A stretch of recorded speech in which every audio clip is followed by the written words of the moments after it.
days. Just keep an eye out for MVT Deuce, MVT West, right here at the Four Aces Presents Radio Network on Spreaker.com/user/ Four Aces Presents. 12 different shows, one unique voice. I'm Double K. We'll catch you next time. Peace. Tune in, folks. It's now time for Double K's Lesson of the Day.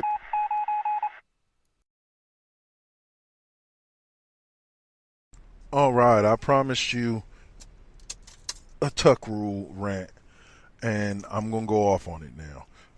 This past weekend, I had a conversation with one of your favorite personalities from West Coast Bias, one Mr. Suave, who's an avid Raiders fan, and was one of the many people who thought it was funny to bring up the tuck rule game when Tom Brady got strip sacked and was denied a chance to win a Super Bowl. This pisses me off because it's like, man, y'all really need, it's been too damn long. Y'all really need to get over this shit. Like, move on. Like I gave him 3 full and beautiful examples of how the 49ers got screwed over, similar to how the Raiders got screwed over. And his only response was, well, those aren't, remember, people don't talk about those, so obviously those weren't important. No, people talk about the tuck rule because Raiders fans and NFL fans alike tie the tuck rule game to Tom Brady and Bill Belichick's success because it is where their run basically began, where they started going to Super Bowl for half of the next 16 years. But the reason why I say get over it is because of 2 things. I was just recently reading an article that kind of supported this thought process of mine about why they should get over it. First and foremost, that was a divisional round game. That was not an AFC championship game. So it did not cost the Raiders a chance to the Super Bowl because there's no guarantee that 10-6 Raiders team that has struggled to an extent to get into the playoffs would have beaten the number 1 seed Pittsburgh Steelers, who were a very strong team that year. I believe Jerome Bettis was playing for him, Big Ben was playing for him, etc. Or right before Big Ben came. Damn it, I can't think of his name. But yeah, so like, you know, that was a pretty damn good Pittsburgh team, and beating them in Pittsburgh was damn near impossible, which is what made it so impressive that Bill Belichick did it. And also the fact that the Rams went 14-2 that season. They were virtually unstoppable and wouldn't have been able to be stopped without Bill Belichick's game plan. Not to say the Raiders didn't carry enough talent on the field to slow down the Rams. They just didn't carry the necessary game plan because they didn't have that defensive coordinator and that defensive genius. This is mind, Bill Belichick. So because of that, they are just in a position where it really doesn't matter whether, because they most likely wouldn't have made it past Pittsburgh and they most likely wouldn't have won the Super Bowl. Therefore, Al Davis probably still would have traded John Gruden. Therefore, it would have still been the end of the Raiders' run. But let me tell you something that does not change. Even if that's called a fumble, even if that turns over and the Raiders win that game, Tom Brady is still Tom Brady. Bill Belichick still eventually becomes Bill Belichick. They just do it a couple of years later instead of as recent as soon as they did. They flourish a couple of years later. The Raiders have a couple more years in the spotlight, maybe. But they weren't really robbed of anything. It's the title, the name of the article, if you ever want to check it out, is type it into Google. It's the Tuck Rule game, the biggest what if, the biggest overblown what if controversy in the NFL, and it's true.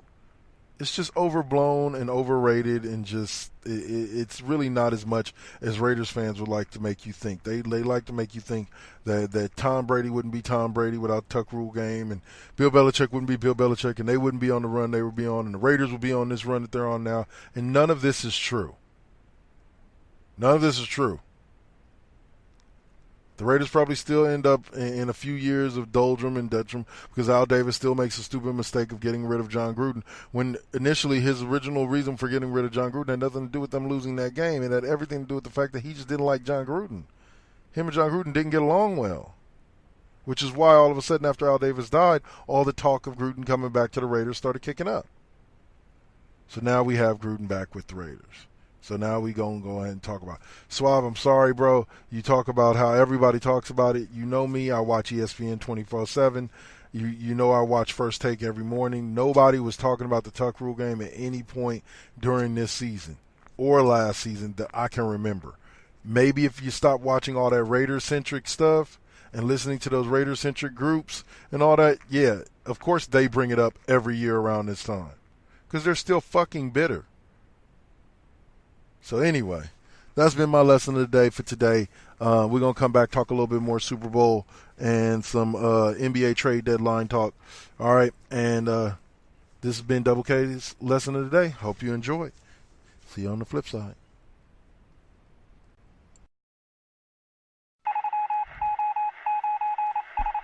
Tune in, folks. It's now time for Double K's lesson of the day.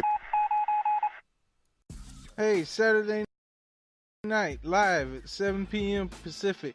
Check out the Mr. Deacon Experience, only on Spreaker.com. 4 Aces Presents Radio.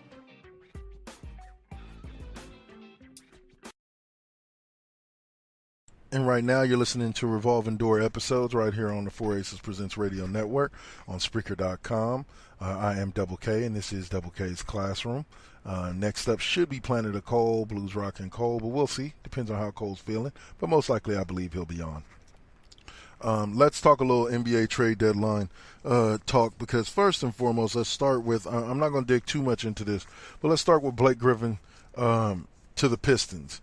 The Pistons went ahead and made a trade with the Raptors, where I forget who they gave up, but it was basically nobody compared to what the Pistons got in Blake Griffin. So now they have Blake Griffin to pair with Andre Drummond to be able to make a gruesome, fearsome front line for the Detroit Pistons in the Eastern Conference, and I think they're just getting better. But the biggest surprise was the Cavs, who've lost 12 of their last 18 games. And barely beat Minnesota last night, blew up their entire team. Dwayne Wade to Miami for a draft pick. What was it? Joe Johnson's they sent somewhere. Who else was it? They got Larry Nance Jr. and Jordan Clarkson for Isaiah Thomas and Channing Frye. They gave away Derrick Rose and Jay Crowder to the Timberwolves. Or not to the Timberwolves, but to the Utah Jazz in a trade. They ended up with George Hill from the Kings getting sent to Cleveland. Like, wow, dude. Cleveland did a complete overhaul at this trade deadline and only really gave up their first round draft pick this year in the Isaiah Thomas trade to the Lakers. But shook some things up, Cleveland did. Wow. The Warriors struggling, losing 3 of their last 4. They play Dallas tonight, so tonight is Thursday. They play San Antonio on Saturday tomorrow, so hopefully if they can win both those games and get back on track. I believe they lost back-to-back games for the first time since last year.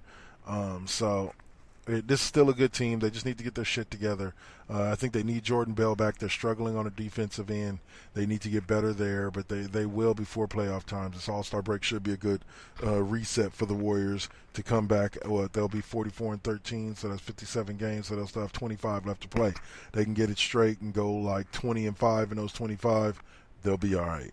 The Warriors haven't lost more than 20 games in a season in over 3-4 years. So the Celtics are due to return Gordon Hayward by the end of the season, by April. So he'll be coming back right around playoff time.